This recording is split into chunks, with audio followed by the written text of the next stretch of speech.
pour vous chasser des lieux, avait-il usé de la violence? Ben, oui, parce que ça cognait, ça frappait et ça menaçait avec les armes. Monsieur Ba, Oui. présentement, quel est l'état d'âme de votre famille suite à l'assassinat de votre fils, de votre frère?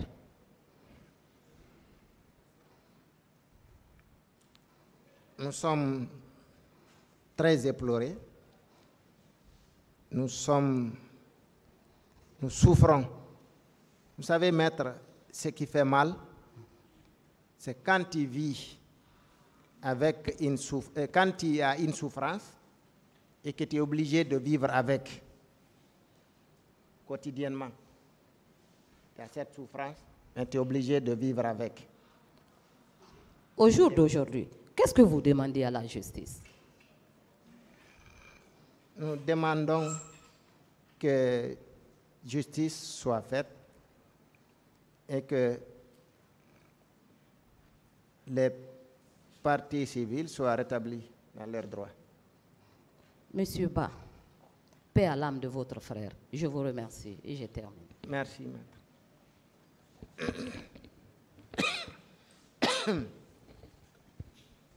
Merci, Monsieur le Président. Chers confrères, je vous présente mes condoléances et toute ma compassion. Merci, maître. Donc, vous maintenez ici que la présence des bérets rouges au niveau des établissements hospitaliers, ce n'était pas une sécurisation normale, mais plutôt un empêchement d'accès, n'est-ce pas? Oui, je le confirme. Et avec la présence d'une autorité de l'État censée vous donner accès, ne serait-ce que par filtration, à la personne du colonel Diaby. Tout à fait, maître. Et nous savons les pires pour les victimes, c'est surtout au niveau des disparus de ne pas avoir vu la sépulture de leur personne, n'est-ce pas, de membres de leur famille. C'est juste, maître. Est-ce que si le tribunal arrive à découvrir les lieux des fosses communes et qu'une stèle commémorative est apposée là, cela ne constitue pas une réparation pour vous? Ça serait vraiment salutaire, maître. Je le souhaite vivement. Merci, Merci. Monsieur le Président. Merci, Monsieur les assesseurs. Merci. Je vous remercie, Monsieur le Président.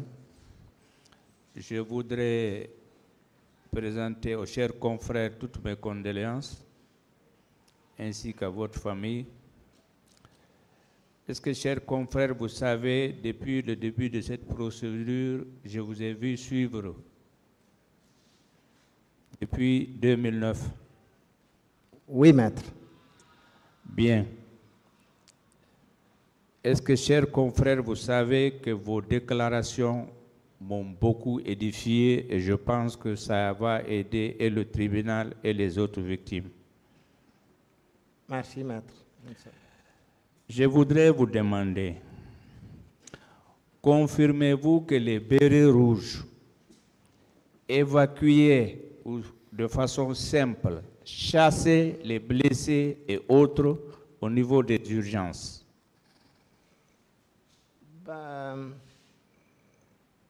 Chasser, bon, je dirais pas chasser, mais en tout cas, Refouler,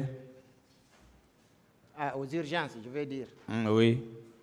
Bon, mais en fait, leur présence empêchait le service normal de se dérouler. Donc, ipso facto, ce n'était pas facile pour les médecins de recevoir les blessés, les femmes victimes de viol, n'est-ce pas? Tout à fait, tout à fait. Maître, l'attaque qui a eu lieu au stade, c'était contre une population civile, non? Tout à fait, maître. C'était de façon systématique, non? C'est ça, maître. Et encore généralisée, non? Oui, oui, oui, maître. confirmez-vous enfin, je finis, que les événements du 28 septembre, c'est le lundi sanglant et les jours qui ont suivi? C'est ça, maître. C'est ça. Je vous remercie et je remercie Monsieur le Président.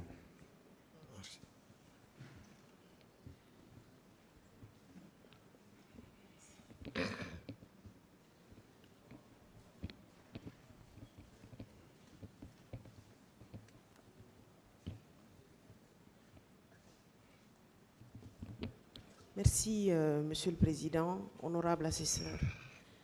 Monsieur Ba, donc, depuis le 28 septembre 2009, vous n'avez plus jamais revu votre frère, c'est ça? Oui, maître. Donc, vous confirmez que votre frère a disparu? Oui, oui, maître.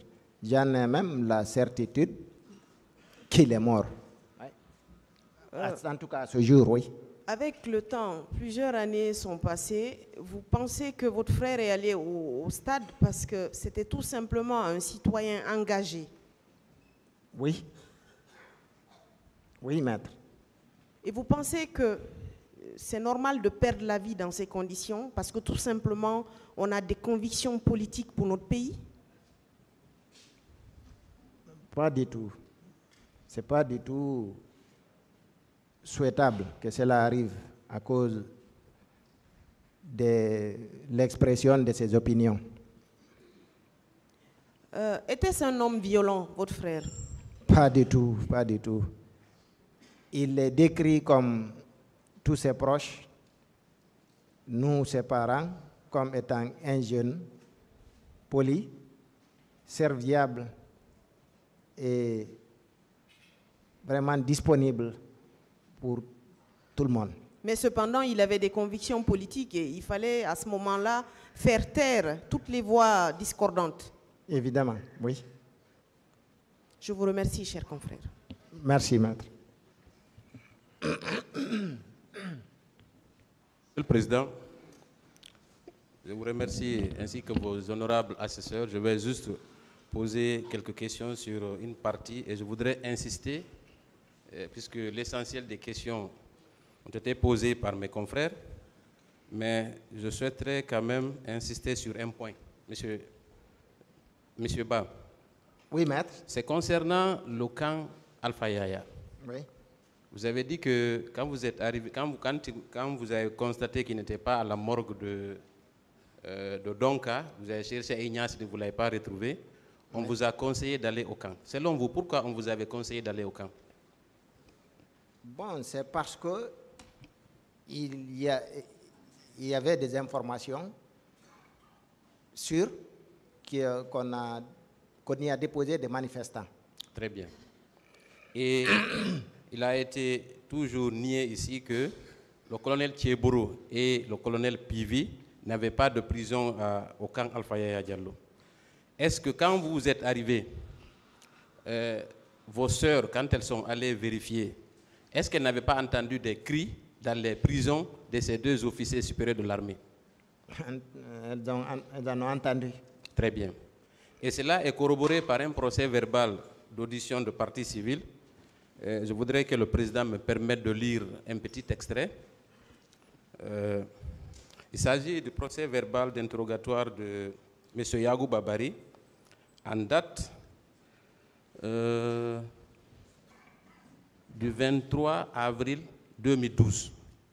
C'est le procès verbal additif, parce qu'il avait été entendu pour une première fois et la nécessité s'est imposée de l'interroger une deuxième fois. Voilà ce qu'il dit. À la question de savoir, à la première page pour les confrères, à la question de savoir, qu'avez-vous à ajouter à votre narration des faits? Réponse: je vous précise qu'au moment de ma détention à la prison de Thieboro, aux environs de 0 heure, 2 pick-up de la gendarmerie ont embarqué des personnes vivantes pour une destination inconnue. Il poursuit: aux environs de 0h30, 2 autres pick-up ont embarqué de la prison de Pivi des personnes vivantes pour encore une destination inconnue.